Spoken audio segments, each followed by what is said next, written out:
కణం నిర్మాణం విధుల్లో కణంగాల గురించి తెలుసుకుందామండి. ఇప్పుడు కణంలోని ముఖ్యమైన కణంగాలు ఈ ఈ లెసన్లో ఏమేమి తెలుసుకుందామని చూద్దామండి. అంతర్జీవ ద్రవజాలం అండి, గాల్జీ సంక్లిష్టం, లైజోజోములు, మైట్రోకాండ్రియా, రైబోజోమ్స్, ప్లాస్టిడ్స్, రిక్తికల గురించి ఈ లెసన్లో మనం చర్చిద్దామండి. ఇప్పుడు చెప్పుకుందాము అంతర్జీవ ద్రవజాలం. ఒక్కసారి పటం చూద్దామండి. ఇక్కడ మీకు రెండు భాగాలు కనబడుతున్నాయండి. గరుకు అంతర్జీవ ద్రవజాలం, నునుపు అంతర్జీవ ద్రవజాలం. ఇంకొకటి రైబోజోమ్ లైన్ కనబడుతుందండి పటం చూస్తే. అయితే ఈ గరుకు అంతర్జీవ ద్రవజాలంపై రైబోజోములు ఉంటున్నాయండి. ఈ రైబోజోములు ఉండడం వల్ల దీన్ని గరుకు అంతర్జీవ ద్రవజాలం అంటారండి. వీటిపైన రైబోజోములు లేవు కాబట్టి నునుపు అంతర్జీవ ద్రవజాలం అంటారండి. ఓకేనండి, పటం చూశారు కదా. కణాన్ని ఎలక్ట్రాన్ సూక్ష్మదర్శినితో పరిశీలించినప్పుడు కణద్రవ్యం అంతా ఉల వంటి త్వచంచో వ్యాపించి ఉన్నట్లు కనబడుతుంది. కణద్రవ్యంలో వ్యాపించి ఉన్న ఈ ఉల వంటి నిర్మాణం ద్వారా కణంలోని ఒక భాగం నుండి మరొక భాగానికి పదార్థాల రవాణా జరుగుతుంది. దీన్నే అంతర్జీవ ద్రవజాలం అంటారండి. ఓకే, అర్థమైందండి. ఇది కణద్రవ్యంలో ఉలలాగా వ్యాపించి ఉంటుంది, అంతటా వ్యాపించి ఉంటుంది. ఓకేనా. దీని విధి ఏంటిదండి? ప్రధాన విధి, కణంలో ఒక భాగం నుండి మరొక భాగానికి పదార్థాల రవాణా చేయడానికి అంతర్జీవ ద్రవజాలం తోడ్పడుతుంది. ఓకేనా అండి. కణంలో ఒక భాగం నుండి మరొక భాగానికి పదార్థాలు రవాణా చేయడానికి తోడ్పడే కణాంగం ఏంటంటే అంతర్జీవ ద్రవజాలం. అంతర్జీవ ద్రవజాలం త్వచంతో కూడిన నాళాలు మరియు నాళికలతో ఏర్పడిన ఉల వంటి నిర్మాణం. ఉల వంటి నిర్మాణం అని ఆల్రెడీ తెలుసుకున్నామండి. ఎలా ఉంటుంది? త్వచంతో కూడిన నాళాలు మరియు నాళికలు కలిగి ఉంటుందండి. త్వచంతో కూడిన నాళాలు మరియు నాళికలను కలిగి ఉన్న ఉల వంటి నిర్మాణం అంతర్జీవ ద్రవజాల త్వచం ప్లాస్మా పొరను పోలి ఉంటుంది. ఓకేనా. అంతర్జీవ ద్రవజాలం ఆవరించి ఉన్న ఈ త్వచము ఏంటిదండి? ప్లాస్మా పొరను పోలి ఉంటుంది. ఓకేనా. కొన్ని చోట్ల అంతర్జీవ ద్రవ్యజాలం ఉపరితలంపై రేణుల వంటి నిర్మాణాలు కనబడతాయి. రేణుల వంటి నిర్మాణాలు వీటిని అంటే రైబోజోములు. ఇంతకుముందు పటంలో చూపెట్టాను కానీ ఆ పటంలో ఉన్న ఈ రైబోజోములు ఉంటాయి కాబట్టి వీటి రైబోజోములు కలిగిన అంతర్జీవ ద్రవజాలాన్ని గరుకు అంతర్జీవ ద్రవజాలం అంటారండి. రైబోజోములు లేని దానిని నునుపు అంతర్జీవ ద్రవజాలం అంటారండి. ఓకే, అర్థమైంది కానీ రైబోజోములు ఉంటే గరుకు, రైబోజోములు ఉన్నాయి కాబట్టి గరుకుగా ఉంటుందండి. రైబోజోములు లేకపోతే నునుపుగా ఉంటుంది. ఆ విధంగా అయినా గుర్తుపెట్టుకోర్రి. ఓకేనా. ఇక్కడ ఇంకోటి గరుకు అంతర్జీవ ద్రవజాలం, గరుకుతలం గల అంతర్జీవ ద్రవజాలం గుర్తుపెట్టుకొని ప్రోటీన్ల సంశ్లేషణకు తోడ్పడుతుంది. అంతే, అదొక్కడే గుర్తుపెట్టుకోరు. మిగతా అన్నీ మర్చిపోయి. గరుకు అంతర్జీవ ద్రవజాలం ప్రోటీన్ల సంశ్లేషణకి తోడ్పడుతుంది అని ఒక్కటే అదే విధాన్ని గుర్తుపెట్టుకోరి. ఓకేనా. ఇంకొక విధి ఉండదు అని గుర్తుపెట్టుకోరి. ఎందుకంటే నెక్స్ట్ నునుపు అంతర్జీవ ద్రవజాలం లిపిడ్లు మరియు కొవ్వు అణువుల సంశ్లేషణానికి తోడ్పడుతుంది. ప్రోటీన్ల సంశ్లేషణానికి తోడ్పడేది గరుకు అంతర్జీవ ద్రవజాలం. మిగతా ఏమొచ్చిన సంశ్లేషణ తోడ్పడేదేంటి? నునుపు అంతర్జీవ ద్రవజాలం అని గుర్తుపెట్టుకోరు. ఎందుకంటే 2-3 పాయింట్స్ ఉన్నాయి దాని గురించి. లిపిడ్స్ మరియు క్రొవ్వు అణువుల సంశ్లేషణకు తోడ్పడేది ఏంటంటే నునుపు అంతర్జీవ ద్రవజాలం. ఓకే, సంశ్లేషించబడిన అంటే గరుకు అంతర్జీవ ద్రవజాలం ద్వారా సంశ్లేషించబడిన ప్రోటీన్లు, నునుపు అంతర్జీవ ద్రవజాలం ద్వారా సంశ్లేషించబడిన లిపిడ్స్ అవసరాన్ని బట్టి కణంలోని వివిధ భాగాలకు పంపబడతాయి. ఏం చేస్తాయండి? సంశ్లేషించి కణంలోని వివిధ భాగాలకు పంపిస్తుందండి.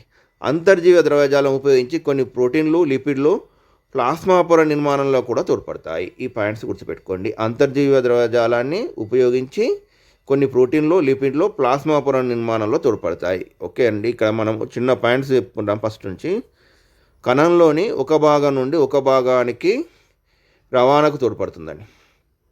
ఓకేనా. గరుకు అంతర్జీవ ద్రవజాలం ప్రోటీన్ల సంశ్లేషణ తోడ్పడుతుంది. నునుపు అంతర్జీవ ద్రవజాలం కొవ్వులు లిపిడ్ల సంశ్లేషణ తోడ్పడుతుంది. నెక్స్ట్ అంతర్జీవ ద్రవజాలం ఉపయోగించిన కొన్ని ప్రోటీన్ లిపిడ్లు సంశ్లేషణ చేసి కానీ ఈ సంశ్లేషించిన ప్రోటీన్ లిపిడ్లు ప్లాస్మా పొర నిర్మాణంలో కూడా తోడ్పడతాయి. ఓకేనా. అంతర్జీవ ద్రవజాలం ప్రోటీన్ల వంటి కొన్ని ప్రత్యేక పదార్థాలను కణద్రవ్యంలోని వివిధ ప్రాంతాలకు లేదా కణద్రవ్యం నుండి కేంద్రకానికి రవాణా చేయడానికి తోడ్పడే మార్గంగా పనిచేస్తుంది. ఓకేనా, అర్థమైంది కాండి. అంతర్జీవ ద్రవజాలం ప్రోటీన్ల వంటి కొన్ని ప్రత్యేక పదార్థాలు, ప్రోటీన్లు కొన్ని ప్రత్యేక పదార్థాలు ఏం చేస్తాయండి? కణద్రవ్యం ఉంటుందండి, కణద్రవ్యంలోని వివిధ ప్రాంతాలకు లేదా కణద్రవ్యం నుండి కేంద్రక మధ్యలో ఉంటుంది కానీ కేంద్రకానికి రవాణా చేయడానికి దోహదపడే మార్గంలో పనిచేస్తుంది. అంటే అంతర్జీవ ద్రవ్యజాలం ప్రోటీన్ల, లిపిడ్ల, కొవ్వుల సంశ్లేషణతో పాటు రవాణాలో తోడ్పడుతుంది. ఈ పాయింట్ గుర్తుపెట్టుకోరు. కణంలో జరిగే కొన్ని జీవరసాయన చర్యలకు అంతర్జీవ ద్రవ్యజాలం వేదికగా పనిచేస్తుంది. జీవరసాయన చర్యలకు కూడా వేదికగా పనిచేస్తుంది. కాలేయ కణాల్లో, ఇది ఇంపార్టెంట్ పాయింట్ అండి, కాలేయ కణాల్లో నునుపు అంతర్జీవ ద్రవ్యజాలం అనేక విష పదార్థాలు, మత్తు పదార్థాలను నిర్వీర్యం చేయడంలో ప్రధాన పాత్ర వహిస్తుంది. ఇది అన్నిటికంటే వెరీ వెరీ ఇంపార్టెంట్ పాయింట్ అండి.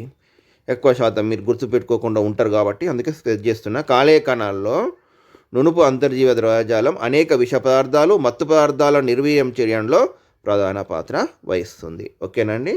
గరుకు నునుపు అంతర్జీవ ద్రవ్యజాలం గురించి తెలుసుకోవాలండి. ముఖ్యంగా ఇది రవాణాలో తోడ్పడుతుంది.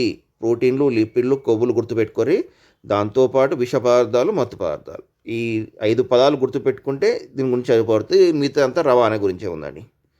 ఓకే అండి. నెక్స్ట్ గాల్జీ దేహం లేదా గాల్జీ సంక్లిష్టం. ఇయర్ గుర్తుపెట్టుకోండి 1898. ఇంకా 2 సంవత్సరాలు అయితే 1900. ఓకేనా. 1988 సంవత్సరంలో కమెలో గాల్జీ సంక్లిష్టాన్ని, కమెలో గాల్జీ శాస్త్రవేత్త పేరండి. 1898 సంవత్సరంలో కమెలో గాల్జీ సంక్లిష్టాన్ని సంయుక్త సూక్ష్మదర్శనంలో పరిశీలించాడు. ఇది గాల్జీ సంక్లిష్టం అండి. ఓకేనా. కెమెలో గాల్జీ ఏ సూక్ష్మదర్శనంలో పరిశీలించాలండి? సంయుక్త సూక్ష్మదర్శనంలో పరిశీలించిన తర్వాత కానీ దాన్ని అతి సూక్ష్మ నిర్మాణాన్ని ఎలక్ట్రాన్ సూక్ష్మదర్శనం ద్వారా మాత్రమే మనం స్పష్టంగా పరిశీలించగలం. అతను సంయుక్త సూక్ష్మదర్శనంలో పరిశీలించాడు, కానీ మనము అతి సూక్ష్మమైన నిర్మాణాన్ని ఎలక్ట్రాన్ సూక్ష్మదర్శనం ద్వారా మాత్రమే స్పష్టంగా పరిశీలించగలం. ఈ కణాంగం అనేక త్వచాలతో నిర్మితమై ఉంటుంది.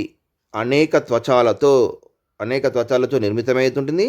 ఈ త్వచాలు కూడా తిత్తులను కలిగి నాళాల మాదిరిగా ఉంటాయి. అంతర్జీవ ద్రవ్యజాలం గురించి ఏమన్నానండి? నాళికలతో ఏర్పడింది. ఈ చిన్న చిన్న పాయింట్స్ గుర్తుపెట్టుకోండి. ఇదేమన్నాడండి? ఈ త్వచాలు తిత్తులు కలిగిన నాళాల మాదిరిగా ఉంటాయి. వాళ్ళు ఏ వడ్డిస్తే ఆ వడ్డే నేర్చుకుందామండి. తిత్తులు కలిగిన నాళాల మాదిరిగానే ఉంటాయి. మధ్యకూరం ఉంటుందండి. ఈ మధ్యకూరం చుట్టూ ఏకత్వచ పొర కప్పి ఉంటుంది. ఈ త్వచం సంచుల వంటి నిర్మాణాలను ఏర్పరచుకొని ఉంటుంది. ఈ త్వచం ఏమవుతుందండి? సంచుల వంటి నిర్మాణాలను ఏర్పరచుకుంటుంది. వాటి చుట్టూ ద్రవంతో నిండిన కోశాలు అతికి ఉంటాయి. ఓకేనండి. సంచుల వంటి నిర్మాణాలు ఏర్పరచుకుంటుందండి. వాటి చుట్టూ ద్రవంతో నిండిన కోశాలు అతికి ఉంటాయి. రైబోజోముల్లో ఉత్పత్తి అయిన ప్రోటీన్లు మరియు ఇతర పదార్థాలను గాల్జీ సంక్లిష్టాన్ని చేరుకుంటాయి. ఓకేనా. రైబోజోములలో ఉత్పత్తి అయిన ప్రోటీన్లు మరియు ఇతర పదార్థాలు గాల్జీ సంక్లిష్టానికి చేరుకుంటాయి. ఇక్కడ ఈ పదార్థాలు కొంత మార్పు చెందుతాయి. ఈ పాయింట్స్ గుర్తుపెట్టుకోండి. గాల్జీ సంక్లిష్టాన్ని చేరుకున్న తర్వాత ఈ పదార్థాలు కొంత మార్పు చెందుతాయి. ప్రోటీన్లు గాల్జీ సంక్లిష్టానికి ఏ కణంగా నుంచి వస్తాయంటే రైబోజోములు అండి. అది గుర్తుపెట్టుకోండి. ఇక్కడ ఈ పదార్థాలు కొంత మార్పు చెందుతాయి. గాల్జీ సంక్లిష్టం వివిధ రకాల పదార్థాలను కణంలోని ఇతర భాగాలకు రవాణా చేసే ముందు తమలో నిల్వ చేసుకుంటాయి. గాల్జీ సంక్లిష్టాలు కూడా ఇతర భాగాలకు రవాణా చేస్తాయండి, కానీ చేసే ముందు ఏం చేస్తాయండి? తమలో నిల్వ చేసుకుంటాయి. ఎందుకు? ఇవి సంచుల వంటి నిర్మాణాలు కూడా అందుకే కలిగి ఉంటాయి. అక్కడి నుండి పదార్థాలని ప్లాస్మా పొర వైపు కానీ లేదా మరొక కణాంగమైన లైజోజోమ్ వైపు కానీ పంపబడతాయి. ఇది పర్టికులర్గా ఎక్కడికి పంపుతాయో కంపల్సరీగా మెన్షన్ చేశారండి. ఓకేనా. ఈ రవాణా చేసే రవాణా ఎటు సైడ్ చేస్తుందండి? ప్లాస్మా పొర వైపు. ఓకేనా. అలానే మరొక కణాంగమైన లైజోజోమ్ వైపు కానీ పంపబడతాయి. ఈ రెండే గుర్తుపెట్టుకోర్రి. ఓకేనా. ప్లాస్మా పొర వైపు కానీ మరొక కణాంగమైన లైజోజోమ్ వైపు కానీ పంపబడతాయని ఈ రెండే గుర్తుపెట్టుకోండి. ఓకేనా. ఇక్కడ ఈ పదార్థాలు ప్లాస్మా పొరకు చేరుకున్న పిదప కణం నుండి స్రవించబడతాయి బయటకు. ప్లాస్మా పొర వైపు ఎందుకని స్రవించబడుతున్నాయండి? బయటకు పంపించడానికి. అది గుర్తుపెట్టుకోరు. ప్లాస్మా పొర నుంచి బయటకు పంపించడానికి. ఓకేనా. కొన్ని సందర్భాల్లో ఈ కణాంగాలు కణత్వచాలను పునరుత్పత్తి చేయడంలో కానీ మరమ్మత్తు చేయడంలో కానీ తోడ్పడతాయి. ఈ పాయింట్ ఇంపార్టెంట్ పాయింట్ అండి. ఓకేనా. కొన్ని సందర్భాల్లో ఓకేనా, ఈ కణాంగాలు అంటే గాల్జీ సంక్లిష్ట కణాలు ఏం చేస్తాయి, కణ త్వచాలను పునరుత్పత్తి చేయడంలో, కణ త్వచాలను, కణాంగాలను కాదండి, కణ త్వచాలను పునరుత్పత్తి చేయడంలో కానీ మరమ్మతు చేయడంలో కానీ తోడ్పడతాయి. అంటే త్వచాలను పునరుత్పత్తి చేస్తాయి, మళ్ళీ ఉత్పత్తి చేస్తాయి, లేదా రిపేర్ కూడా చేస్తుందండి. ఓకేనండి, గాల్జీ సంక్లిష్టం ఇది. వివిధ రకాల కణాల్లో గాల్జీ సంక్లిష్ట సంఖ్య వేరువేరుగా ఉంటుంది. వివిధ రకాల కణాలలో గాల్జీ సంక్లిష్ట సంఖ్య వేరువేరుగా ఉంటుంది. ఇంపార్టెంట్ పాయింట్ అండి. ఎంజైమ్స్ లేదా హార్మోన్లను స్రవించే కణాలలో గాల్జీ సంక్లిష్టాలు ఎక్కువ సంఖ్యలో ఉంటాయి. ఇంపార్టెంట్ పాయింట్ అండి. గాల్జీ సంక్లిష్టాలు ఎక్కువగా ఏ కణాలలో ఉంటాయి, ఏ కణాల్లో ఉంటాయి, ఎంజైమ్స్ లేదా హార్మోన్లను స్రవించే కణాల్లో గాల్జీ సంక్లిష్టాలు ఎక్కువ సంఖ్యలో ఉంటాయి. ఓకేనండి. నెక్స్ట్ లైజోజోములు. లైజోజోములు వేరు అని గుర్తుపెట్టుకోండి. లైజోజోములు వెరీ వెరీ ఇంపార్టెంట్. ఎక్కువగా ఏ ఎగ్జామ్లో అయినా రిపీట్గా అడిగే పాయింట్ ఇందులో నుంచి వస్తాయండి. ఎక్కువ శాతం అడుగుతారండి ఇది. కణంలోని లైజోజోముల గురించి అండి. కణంలోని కొన్ని రకాల ఎంజైమ్లకు కణంలోని అన్ని పదార్థాలను వినాశే శక్తి ఉన్నప్పటికీ కణం నశించకపోవడం చాలా కాలం శాస్త్రవేత్తలకు అంతు చిక్కని ప్రశ్నగా మిగిలింది. ఇప్పుడు కణంలోని కొన్ని రకాల కణంలోని ఎంజైమ్స్ ఉన్నాయండి. అవి ఏం చేస్తాయి, కణంలోని అన్ని పదార్థాలను నాశనం చేస్తాయండి. ఆ శక్తి ఉన్నది, కానీ కణం నశించకపోవడానికి, అంటే నశించిపోవాలి. యాక్చువల్గా ఆ ఎంజైమ్ల వల్ల కణం నశించిపోవాలి, కానీ నశించకపోవడానికి కారణం శాస్త్రవేత్తలకు అంతు చిక్కని ప్రశ్నగా మిగిలిందండి. కణద్రవ్యంలో అతి చిన్న రేణువులను పరిశీలించిన తర్వాత ఈ సమస్యకు పరిష్కారాన్ని కనుగొనాలి. ఏం కనుగొన్నారంటే, ఈ రేణువులలో వినాశకర ఎంజైమ్లు ఉంటాయి. వీటిని లైజోజోములు అంటారు. ఓకేనా, వినాశకర ఎంజైమ్లు ఉంటాయి, వీటిని లైజోజోములు అంటారు. ఓకే, గుర్తుపెట్టుకోండి. వినాశకర ఎంజైమ్లు ఉన్న కణాంగం ఏంటంటే లైజోజోములు. వినాశనం కావలసిన పదార్థాలు లైజోజోమ్స్కు రవాణా చేయబడతాయి. ఏ పదార్థాలు వినాశనం కావాలో ఆ పదార్థాలన్నీ లైజోజోమ్కు రవాణా చేయబడతాయండి. లైజోజోమ్ వాటిని జీర్ణం చేసుకుంటుంది.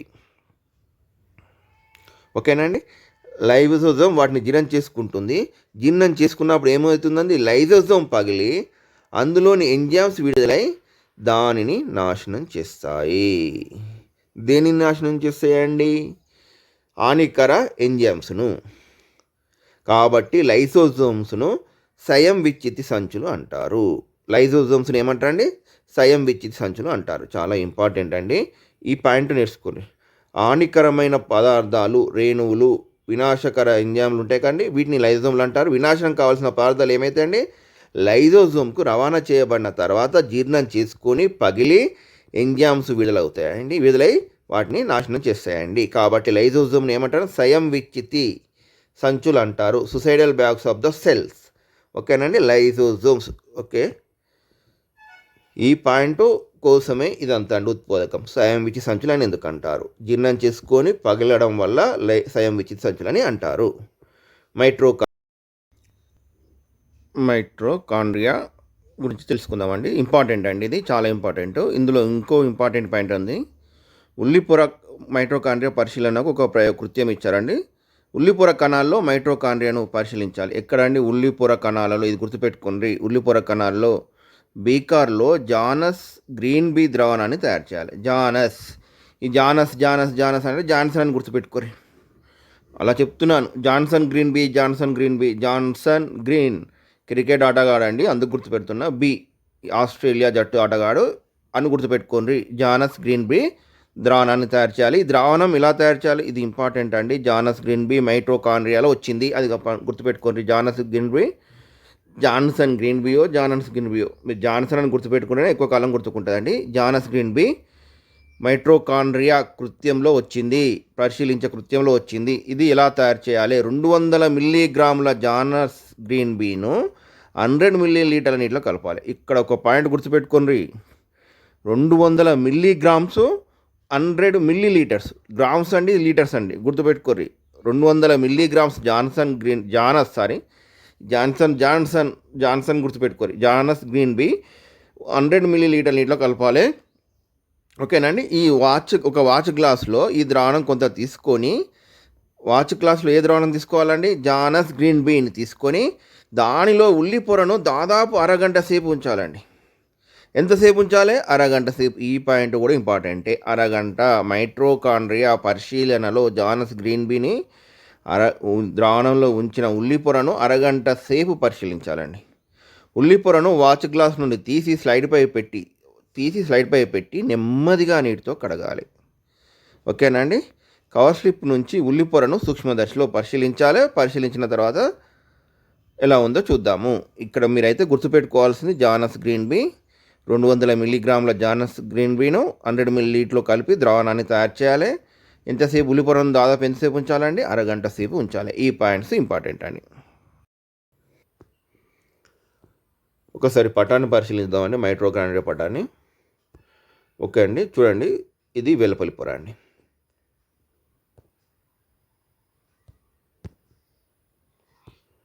వెలుపలి పొర. ఓకేనా? ఇది లోపలి పొర అండి. ఓకేనా? లోపలి పొర ఏమైందండి? అన్ని ముడతలు పడి ఉన్నదండి. ఈ ముడతలు పడి ఉండే ఈ భాగాన్ని ఏమంటారండి? క్రిస్ట అంటారు. ఈ మధ్య భాగాన్ని మాత్రిక అంటారు. ఇది మాత్రం గుర్తుపెట్టుకోండి. వెలుపలి పొర, లోపలి పొర, క్రిస్టే, మాత్రిక. ఓకేనా అండి? లభించే తంగడి పత్రాల్లో కానీ బుగ్గ కణాలు, చెంప కణాలతో కానీ చేయవచ్చు. ఇది పాయింట్ కూడా ఇంపార్టెంట్ అండి. మైట్రోకాండ్రియా కృత్యాన్ని దేంట్లో లభించండి? తంగడి పత్రాల్లో కానీ. గుర్తుపెట్టుకోండి, తంగడి ఫస్ట్ టైం వచ్చింది. ఇప్పుడు రియాకు అన్నాము. ఇప్పుడు తంగడి పత్రాలు మైట్రోకాండ్రియాకు రెండు వచ్చాయండి. బుగ్గ కణాలు, తంగడి పత్రాలు, ఈ రెండు గుర్తుపెట్టుకోండి. సూక్ష్మదర్శినిలో ఆకుపచ్చ రంగులో గుండ్రంగా కానీ పొడుగా కానీ ఉండే రేణువులు కణద్రవ్యంలో వెదజల్లినట్టు కనబడే నిర్మాణాలే మైట్రోకాండ్రియా. ఓకేనా? ఇప్పుడు దాన్ని మనం సూక్ష్మదర్శిని కింద పరిశీలించినాం అండి. ఓకే, తంగడాకు కానీ బుగ్గ కణము కానీ పరిశీలించినామండి. పరిశీలించినప్పుడు ఏం చేసినాము? ఆకుపచ్చ రంగులో గుండ్రంగా కానీ పొడుగా కానీ ఉండే రేణువులు కణద్రవ్యంలో వెదజల్లబడినట్టు కనబడతాయండి. ఇక్కడ మనం గుర్తుపెట్టుకోవాల్సింది ఏంటంటే మైట్రోకాండ్రియాలు గుండ్రంగా పొడుగా ఉంటాయండి. ఓకేనా? నెక్స్ట్, కణద్రవ్యంలో ఇవి వెదజల్లబడినట్టు ఉంటాయి. ఈ రెండు పాయింట్స్ ఇంపార్టెంట్ అండి. మైట్రోకాండ్రియా గుండ్రంగా లేదా పొడుగా ఉండే అతి చిన్న కణాంగాలు. ఓకేనా? సాధారణంగా మైట్రోకాండ్రియాలు 2 నుంచి 8 మైక్రాన్ల పొడవు, 0.5 మైక్రాన్ల వ్యాసం కలిగి ఉంటాయి. ఇంపార్టెంట్ పాయింట్స్ అండి ఈ పాయింట్స్. పోయినసారి డిఎస్సిలో వచ్చిందండి ఇది. ఈ కణాంగం గురించి 2.8 మైక్రాన్ల పొడవు, 2 నుంచి 8 మైక్రాన్ల పొడవు ఉంటుందండి. ఓకే, ఇది గుర్తుపెట్టుకోండి. 2 నుంచి 8, 0.5 మైక్రాన్ల వ్యాసం కలిగి ఉంటుంది. ఓకే, ఇది 2 ఇంపార్టెంట్ అండి. నెక్స్ట్, కేంద్రకం కంటే 150 రెట్లు చిన్నది. పెద్దది కాదండి, కేంద్రకం కంటే 150 రెట్లు చిన్నది. మనం ఆల్రెడీ చెప్పుకున్నాం, కేంద్రకం కణాంగాలన్నింటిలో పెద్దదని చెప్పుకున్నాం. ఓకేనా? మిగతా అని చిన్న అంటే కాండి. ఎంత చిన్నది మైట్రోకాండ్రియా అంటే 150 రెట్లు చిన్నది. ఓకేనా? ప్రతి కణంలో దాదాపుగా 100 నుంచి 150 మైట్రోకాండ్రియాలు ఉంటాయండి. ఓకేనా? 100 నుంచి 150 మైట్రోకాండ్రియాలు ఉంటాయి. ఇవి గుర్తుపెట్టుకునే పాయింట్స్. 2.8 పొడవు, మైక్రాన్ల పొడవు, 0.5 మైక్రాన్ల వ్యాసం అంటే తెలుసు కదండి, ఇదంతా ఇక్కడ నుంచి ఈ పొడవున్నదాన్ని వ్యాసం అంటాం. ఓకేనా? కేంద్రకం కంటే 150 రెట్లు చిన్నది. 100 నుంచి 150 మైట్రోకాండ్రియాలు ఉంటాయి. ఇవన్నీ ఇంపార్టెంటేనండి. సంయుక్త సూక్ష్మదర్శినిలో పరిశీలించినప్పుడు మైట్రోకాండ్రియాలు గుండ్రగా లేదా పొడుగా ఉండే చుక్కల మాదిరిగా కణాల్లో కనబడతాయి. ఆల్రెడీ ఈ పాయింట్ చెప్పుకున్నాం, మళ్ళీ ఇచ్చిండు, రిపీటెడ్ ఇచ్చిండు, 3సారి ఇచ్చిండు. ఎలక్ట్రాన్ సూక్ష్మదర్శిని ద్వారా మాత్రమే మైట్రోకాండ్రియా అంతర్నిర్మాణాన్ని స్పష్టంగా పరిశీలించవచ్చు. సంయుక్త సూక్ష్మదర్శిని ద్వారా మైట్రోకాండ్రియాని చూడవచ్చు, కానీ అంతర్నిర్మాణాన్ని స్పష్టంగా పరిశీలించాలంటే ఏం చేయాలండి? ఎలక్ట్రాన్ సూక్ష్మదర్శిని కావాలి. ఓకేనా? నమూనా కణంలో చూపిన మైట్రోకాండ్రియా పటం ఊహాజనితమైంది. ఇప్పుడు మనం ఇంతకుముందు చూసిన పటం ఊహాజనితమైంది. ఇది మైట్రోకాండ్రియాను సూచించే పటం మాత్రమే. ఓకేనా? ఎలక్ట్రాన్ సూక్ష్మదర్శిని ద్వారా మైట్రోకాండ్రియాను పరిశీలించినప్పుడు మైట్రోకాండ్రియా చుట్టూ 2 త్వచాలు కనబడతాయి. అంతర్త్వచం లోపలికి చొచ్చుకొని ముడతలు పడిన నిర్మాణాలను ఏర్పరుస్తుంది.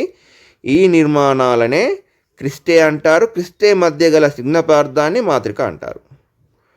ఓకేనండి, ఇలా మీకు చాలా సింపుల్గా ఇచ్చారండి, పెద్దగా ఇవ్వాలి, ఇంటర్మీడియట్లో మంచిగా ఇస్తారండి. ఓకేనా? 2 త్వచాలు ఉంటాయండి. లోపలి త్వచ ముడతలు పడి ఉంటుంది. ముడతలు పడి ఉన్న నిర్మాణాలను క్రిస్టే అంటారు. క్రిస్టే మధ్య గల స్నిగ్ధ పదార్థాన్ని మాత్రిక. మళ్ళోసారి పటాన్ని పరిశీలిద్దామండి. చూడండి, 2 త్వచాలు ఉన్నాయి కదండి, వెలుపల త్వచం, లోపల త్వచం. ఈ లోపల త్వచం ముడతలు పడి ఉంది కదండి, ఈ ముడతలు పడి ఉన్న నిర్మాణాన్ని క్రిస్టే అంటారు. క్రిస్టే ముడతలు పడుతుంది, మాత్రిక ముడతలు పడదు. ఓకేనా? క్రిస్టే ముడతలు పడుతుంది, కానీ మా ఉన్నంత మాత్రాన మాత్రిక ముడతలు పడదండి. క్రిస్టన మాత్రం ముడతలు పడుతుంది. మాత్రికకు మా ఉంది కానీ ముడతలు పడదు. ఏం పడుతుందండి? మధ్య గల స్నిగ్ధ పదార్థం. ఈ క్రిస్టే మధ్య గల స్నిగ్ధ పదార్థాన్ని ఏమంటారండి? మాత్రిక అంటారు. ఓకే అండి, ఇది ఎప్పటికి గుర్తుపెట్టుకోవాలి.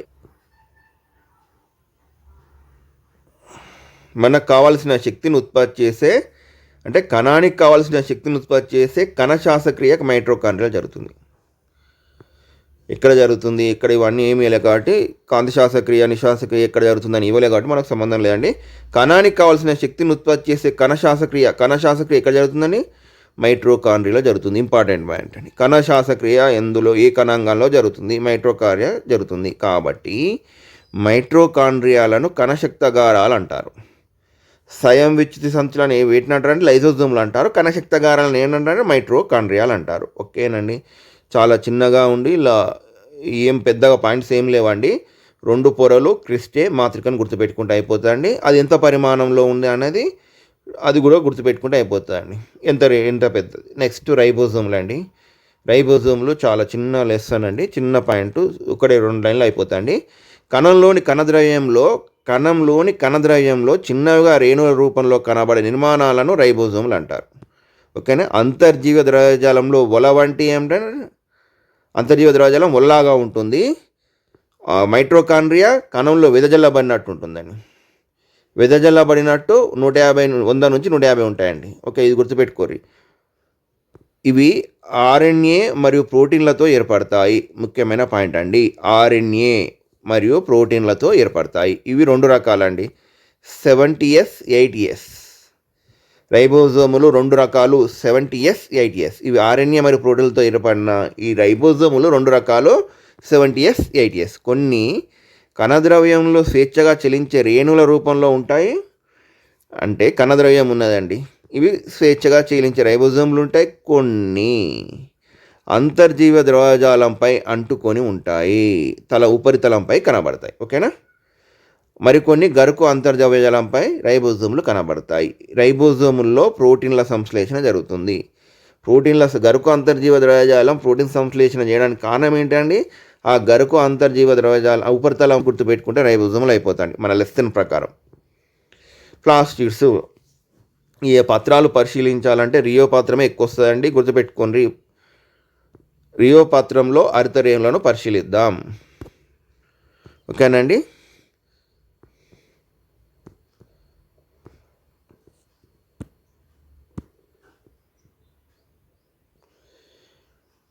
ప్లాస్టిడ్లు రియో పత్రంలో హరితరేణులు పరిశీలిద్దాం. హరితరేణులు ఒక రకమైన ఆకుపచ్చ రంగులో ఉండే ప్లాస్టిడ్లు అండి. రియో పత్రం పొరను తీసుకొని స్లైడ్పై ఉంచి నీటి చుక్క వేయండి. రియో పత్రం కానీ పొరను తీసుకొని స్లైడ్పై ఉంచి నీటిని చుక్క వేయండి. సూక్ష్మదర్శినిలో పరిశీలించండి. పరిశీలన అంశం పటం గీయండి. ఓకే, చూద్దామండి. ఇందులో ఆకుపచ్చని చిన్న చిన్న రేణులు కనబడుతున్నాయా? ఓకేనండి. రియో పత్రం పొరలో మనం సూక్ష్మదర్శిని పరిశీలించినప్పుడు ఆకుపచ్చని చిన్న చిన్న రేణులు కనబడతాయండి. ఆ రేణులని ఏమంటారండి? హరితరేణువులు అంటారు. హరితరేణులు ఏమన్నామండి? ఇందులో ఆకుపచ్చని పత్రహరితం ఉంటుంది. గుర్తుపెట్టుకోండి, హరితరేణువులో ఆకుపచ్చని పత్రహరితం ఉంటుంది. నెక్స్ట్, శేవలాల్లోని హరితరేణుల పరిశీలన. నేటి కొలను నుండి కొన్ని ఆకుపచ్చటి శేవలాలను సేకరించండి. వాటి తంతులను వేరు చేసి కొన్నిటిని స్లైడ్ పైన ఉంచి సూక్ష్మదర్శినితో పరిశీలించండి. పటం సాయంతో మీరు పరిశీలించిన హరితరేణులను గీయండి. శేవలాల్లోని హరితరేణులు అండి పటంలో. ఓకేనండి. హరితరేణువులలో పత్రహరితం ఉంటుంది. ప్లాస్టిడ్లు మొక్కల్లో మాత్రమే ఉంటాయి. ప్లాస్టిడ్స్ మొక్కల్లో మాత్రమే ఉంటాయండి. ఇంపార్టెంట్ పాయింట్ అండి, మొక్కల్లో మాత్రమే ఉంటాయి. 3 రకాలండి ఇవి: క్రోమోప్లాస్ట్లు, ల్యూకోప్లాస్ట్లు, క్లోరోప్లాస్ట్. ఓకేనండి. క్లోరోప్లాస్ట్లు అంటే ఆకుపచ్చగా ఉంటాయి. క్లోరోఫిల్ మనకు తెలుసు కాబట్టి ఆకుపచ్చగా ఉంటాయి. దీని గురించి చర్చించుకుందామండి. ఈ 2 క్రోమోప్లాస్ట్లు, ల్యూకోప్లాస్ట్ల గురించి చూద్దామండి. ల్యూకో అని వస్తే ఏమిటంటే రంగులేనివి, ల్యూకో అని వస్తే ఏమైతే రంగులేనివి వర్ణరహితంగా ఉంటాయి. క్రోమోప్లాస్ట్లు ఏంటి అండి? వర్ణరేణువులు వివిధ రంగుల్లో ఉంటాయి. క్రోమోప్లాస్ట్లు వర్ణరేణువులు వివిధ రంగులో ఉంటాయి. ల్యూకోప్లాస్ట్లు రంగులేనివి వర్ణయుతంగా ఉంటాయి. క్లోరోప్లాస్ట్లు ఆకుపచ్చగా ఉంటాయి. ఈ 3 గుర్తుపెట్టుకోండి: క్రోమోప్లాస్ట్లు, ల్యూకోప్లాస్ట్లు, క్లోరోప్లాస్ట్లు. ఓకేనండి. మనం క్లోరోప్లాస్ట్ల గురించి ఇప్పుడు చర్చించుకుందామండి. క్లోరోప్లాస్ట్లు ఆకుపచ్చగా ఉంటాయి. ఎందుకు ఉంటాయండి? క్లోరోప్లిన్ ఉంటుంది కాబట్టి. క్లోరోప్లాస్ట్లు వివిధ ఆకారాల్లో ఉంటాయని చెప్పామండి. కొన్ని రకాల హరితరేణువులు గుండ్రంగా ఉంటాయి, అండాకారంగా ఉంటాయి. హరితరేణువులు ఎలా ఉంటాయండి? గుండ్రంగా ఉంటాయి, అండాకారంగా ఉంటాయి. ఇక్కడ ఒకసారి పటాన్ని చూద్దామండి. ఫస్ట్ వెలుపలి త్వచం ఇచ్చారండి, లోపలి త్వచం. ఇక తైలకాయలండి, వరుసగా దొంతర్లాగా పేల్చిన దాన్ని ఏమంటారండి? తైలకాయలు. ఇక స్ట్రోమా, ఈ గ్రానా, ల్యూమెన్. ఈ మధ్య భాగాన్ని ఏమంటారండి? ల్యూమెన్. గుర్తుపెట్టుకోండి: గ్రానా, ల్యూమెన్, స్ట్రోమా, లోపలి త్వచం.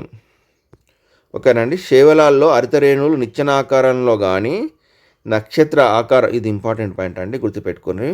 శేవలాల్లో హరితరేణువులు నిచ్చెనాకారంలో ఉంటాయి. ఓకేనా? నిచ్చెనాకారంలో ఉంటాయి, నక్షత్రాకారంలో ఉంటాయి, సర్పిలాకారంలో ఉంటాయి, జాలాకారంలో ఉంటాయి. ఓకేనా? 4 రకాలు ఇచ్చారండి. నిచ్చెన, నక్షత్రం, సర్పిలం, జాలాకారంలో ఉంటాయి. ఎందులో ఉంటాయి? శేవలాలలో. అందుకే ఇచ్చారండి. జాలాకారం, నిచ్చెనాకారం, సర్పిలాకారంలో, జాలాకారంలో, నక్షత్రాకారంలో, నిచ్చెనాకారంలో ఉంటాయి. ఈ పాయింట్స్ గుర్తుపెట్టుకోండి. బాగా ఎదిగిన హరితరేణువులు 4 నుంచి 10 మైక్రాన్ల వ్యాసాన్ని కలిగి ఉంటాయి. మైట్రోకాండ్రియా 0.5 మైక్రాన్ల వ్యాసం కలిగి ఉంటాయి. కానీ హరితరేణువులు మాత్రం 4 నుంచి 10 మైక్రాన్ల వ్యాసాన్ని కలిగి ఉంటాయి. మైట్రోకాండ్రియా కరెక్ట్ పాయింట్ ఇచ్చారండి, 0.5 వ్యాసం కలిగి ఉంటుందని. కానీ హరితరేణువులు మాత్రం 4 నుంచి 10 మైక్రాన్ల వ్యాసం కలిగి ఉంటాయని నుండి ఇచ్చారండి. కిరణజన్య సంయోగక్రియలో సూర్యకాంతిలోని సౌరశక్తిని గ్రహించి రసాయన శక్తిగా మార్చడమే హరితరేణువుల యొక్క ముఖ్య విధి. గుర్తుపెట్టుకో, ఒకటే పాయింట్ అండి ఇచ్చింది విధి. సౌరశక్తిని గ్రహించి రసాయన శక్తిగా మార్చడమే హరితరేణువుల యొక్క ముఖ్యమైన విధి. ఓకేనండి. ఈ పటం గురించి ఏమి ఇవ్వలే అండి. పటం అడిగితే గుర్తుపెట్టుకోండి, డీటెయిల్గా అయితే ఇవ్వలే. ఈ దైలకాయలు ఎందుకంటారు, లూమెన్లే అంటారు, గ్రానా ఏమంటారు, స్ట్రోమా. ఓకేనండి. కిరణజన్య సంయోగక్రియ జరిగేటప్పుడు అప్పుడు డీటెయిల్గా తెలుసుకుందామండి. నెక్స్ట్ ఇంకో పాయింట్ ఇచ్చాడండి. కణాలలో కొన్ని కణాంగాలు అధిక సంఖ్యలో ఉంటాయి.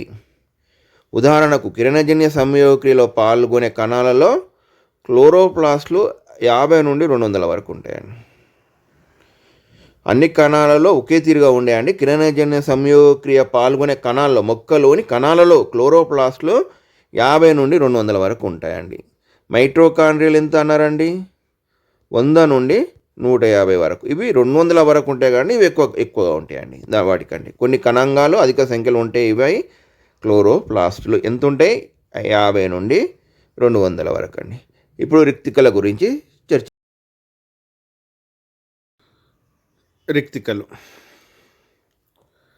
రిక్తికలను పరిశీలిద్దాం, చూద్దామండి. కాక్టస్ వంటి ఏదైనా రసభరిత మొక్క, చూడండి ఇక్కడ కంపల్సరీ ఇచ్చాడండి. కాక్టస్ వంటి ఏదైనా రసభరిత మొక్క కాండం లేదా ఓకేనా కలబంద పత్రాన్ని తీసుకోండి. రిక్తికలను పరిశీలించేటప్పుడు రసభరితమైన మొక్క లేదా పత్రాన్ని తీసుకోమని చెప్పారండి. అంటే కలబంద పత్రమాన, కాక్టస్ రసభరిత మొక్క కాండమాన. ఓకేనా. కాండం నుండి పల్చటి భాగాన్ని తీసుకొని నీరు ఉన్న వాచ్ గ్లాస్లో ఉంచండి. ఓకే, గుర్తుపెట్టుకోండి. కాండం నుండి పల్చని భాగాన్ని తీసుకొని నీరు ఉన్న వాచ్ గ్లాస్లో ఉంచిన తర్వాత స్లైడ్ మీద సజల సాప్రానిన్ ఈ పదార్థం గుర్తుపెట్టుకోండి. రిక్తికలను పరిశీలించేటప్పుడు సాప్రానిన్ వస్తుంది, రంజనం చేయండి. ఓకేనా, సాప్రానిన్తో రంజనం చేయండి. నెక్స్ట్ ఏం చేస్తామని చూసిన తర్వాత స్లైడ్ను సూక్ష్మదర్శితో పరిశీలించిన తర్వాత మనం ఏం గ్రహించామో చూద్దామండి. మీకు కనబడే పెద్ద పెద్ద ఖాళీ ప్రదేశాలను రిక్తికలు అంటారండి. కణంలోని పెద్ద పెద్ద ఖాళీ ప్రదేశాలు కనబడుతుంటాయండి. ఆ ఖాళీ ప్రదేశాలను ఏమంటారండి? రిక్తికలు అంటారు. ఇవి రసభరితంగా ఉండే సంచుల వంటి నిర్మాణాలు, రసభరితంగా ఉండే మనం రసభరితంగా ఉండే కాక్టస్ను కలబందను ఎందుకు తీసుకున్నామంటే దీనికోసమేనండి. రసభరితంగా ఉండే సంచుల వంటి నిర్మాణాలు జంతు కణాలలో ఇంపార్టెంట్ పాయింట్ అండి. రిక్తికలు చిన్నవిగా ఉంటాయి, వృక్ష కణాల్లో పెద్దవిగా ఉంటాయండి. జంతు కణాల్లో చిన్నగా ఉంటాయి, వృక్ష కణాల్లో పెద్దగా ఉంటాయి. పరిణితి చెందిన మొక్క కణాల్లో రిక్తికలు మొత్తం స్థలాన్ని ఆక్రమిస్తాయి. ఓకేనా. కణంలోని కుడ్య పీడనాన్ని నియంత్రిస్తాయి, అంటే వ్యర్థ పదార్థాలను బయటకు పంపుతాయి. 2 పాయింట్స్ ఇచ్చాడండి. కుడ్య పీడనాన్ని నియంత్రిస్తాయి, వ్యర్థ పదార్థాలను బయటకు పంపుతాయి. కుడ్య పీడనం అంటే ఏంటిదంటే, ఇది కాండం ఉంటుంది కండి. ఈ కాండంలో నీరు చేరడం వల్ల బెలూన్ లాగా ఉబ్బుతుందండి. ఉబ్బి ఏం చేస్తుందంటే ఈ కనకవచ గోడలపై బలాన్ని ఉపయోగిస్తుందండి. దీనివల్ల ఈ కణద్రవ్యం అంతా దృఢంగా మారి కాండానికి ఒక ఆకారం, నిర్దిష్టమైన ఆకారం కలుగజేస్తుందండి. ఓకేనండి. నెక్స్ట్ రిక్తికల గురించి చిన్నగా ఏం లేదండి. జంతు కణాల్లో రిక్తికలు చిన్నగా ఉంటాయి, వృక్ష కణాల్లో పెద్దగా ఉంటాయి. రసభరితంగా ఉండే సంచుల వంటి నిర్మాణాలు. జంతు కణాల్లో రిక్తికలు చిన్నగా ఉంటాయి, పరిణితి చెందిన మొక్కల్లో రిక్తికలు మొత్తం స్థలాన్ని ఆక్రమిస్తాయి, కణాల్లో కుడ్య పీడనాన్ని నియంత్రిస్తాయి, వ్యర్థ పదార్థాలను బయట పంపిస్తాయి. ఈ 4 పాయింట్లు గుర్తుపెట్టుకుంటే సరిపోతాయండి. కణాలు బల్లపరుపుగా ఉంటాయా? కణాలని సూక్ష్మదర్శిలో పరిశీలించినప్పుడు దాని ప్రతిబింబం మనకు బల్లపరుపుగా ఉన్నట్లు మరియు ద్విమితీయంగా 2Dలో ఉన్నట్టు కనిపిస్తుందండి. 2D నిర్మాణంలాగా కనిపిస్తుంది. ప్రతిబింబం బల్లపరుపుగా ఉన్నట్లు, ద్విమితీయంగా ఉన్నట్లు కనబడుతుంది. కణంలోని కణాంగాలని ఒకే తలంలో అమిరినట్టు కనబడుతుందండి. నిజానికి చూస్తే అలా కాకుండా చూస్తే ప్రతి కణం పొడవు, వెడల్పు, మందం కూడా ఉంటుందండి. మనకు పొడవు వెడల్పే కనబడుతుంది, మందం కూడా ఉంటుందండి. కానీ మనం ప్రతి కణంలో పొడవు, వెడల్పు మాత్రమే చూస్తున్నాము. అంటే సూక్ష్మదర్శిని ద్వారా చూస్తున్నప్పుడు కణంలో మనకు ఏం కనబడుతుందంటే పొడవు, వెడల్పు కనబడుతుంది, మందం కనబడతలేదు. సూక్ష్మదర్శినిలో కణమందం చూడలేము. ఓకే అండి. కాబట్టి కణాలన్నీ బల్లపరుపుగా ఉంటాయని మనం అనుకుంటాం. మనం సూక్ష్మదర్శిని చూసి కణాలన్నీ బల్లపరుపుగా ఉంటాయి అనుకుంటాం. కొన్ని సులభ పద్ధతుల ద్వారా కణాల మందాన్ని పరిశీలించవచ్చు. మొక్క కణాన్ని పరిశీలించేటప్పుడు కొద్దిగా కాంతి పుంజంను మార్చి కణకవచంపై పడేలా చేసి పరిశీలించినప్పుడు మనం మందాన్ని గమనించవచ్చు. కాంతి పుంజమును మార్చి కణకవచంపై పడేలా చేసినప్పుడు, కణకవచం మీద పడేలా చేసినప్పుడు అప్పుడు మనం పరిశీలించినప్పుడు మన కణమందం కనబడుతుంది. కాంతి తీవ్రతను తగ్గించిన కొద్దీ త్రిమితీయ ప్రతిబింబాన్ని స్పష్టంగా పరిశీలించవచ్చు. ఓకేనండి.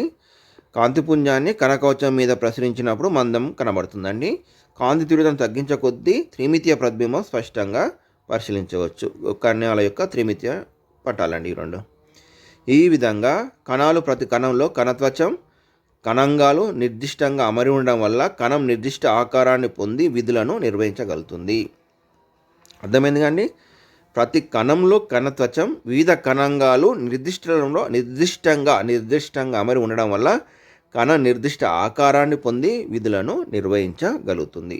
కణాలు ఎక్కడి నుంచి వస్తాయి? ఇప్పటి వరకు జరిగిన పరిశీలనలో సజీవులన్నీ కూడా కణాలతో నిర్మితమై ఉంటాయి. ప్రతి కణంలో కేంద్రకం ఉంటుందని కూడా తెలుసు. 1838-39 సంవత్సరంలో 2 శాస్త్రవేత్తలు దీన్ని సిద్ధాంతంగా ప్రతిపాదించారు.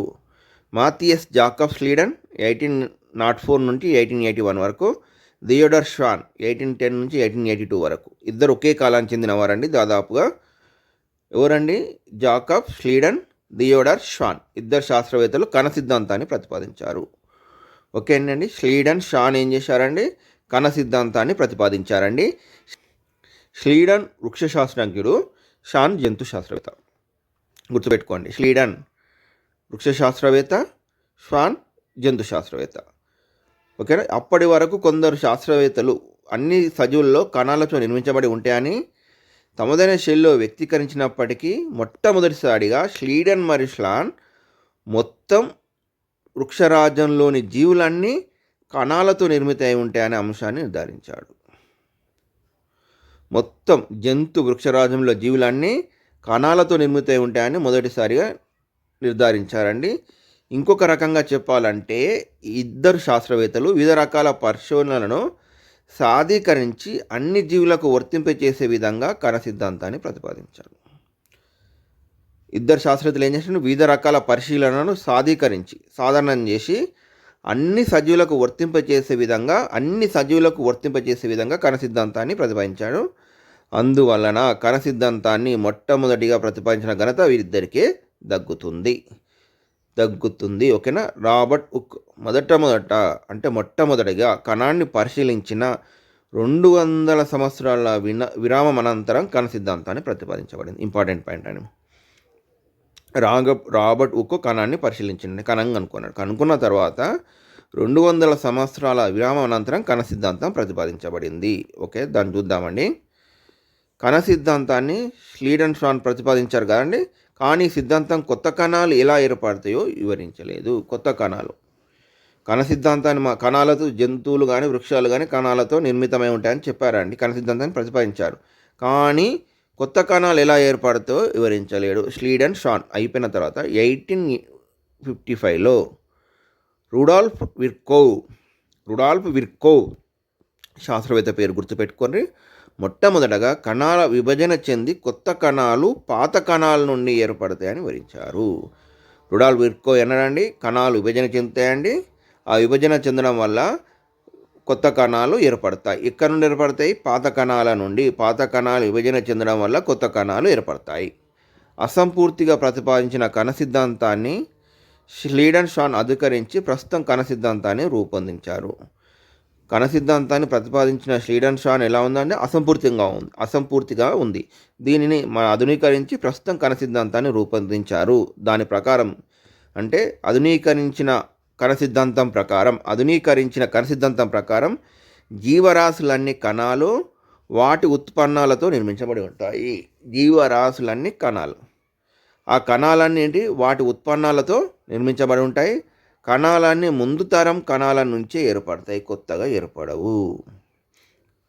కణాలన్నీ ముందు తరం కణాలు అంటే పాత కణాల నుంచే కొత్త కణాలు ఏర్పడతాయి. జీవరాశులన్నీ కణాలు వాటి ఉత్పన్నాలతో నిర్మించబడి ఉంటాయి. కణాలన్నీ ముందు తరం కణాల నుంచే ఏర్పడతాయి. ఇవేనండి. ఓకేనండి.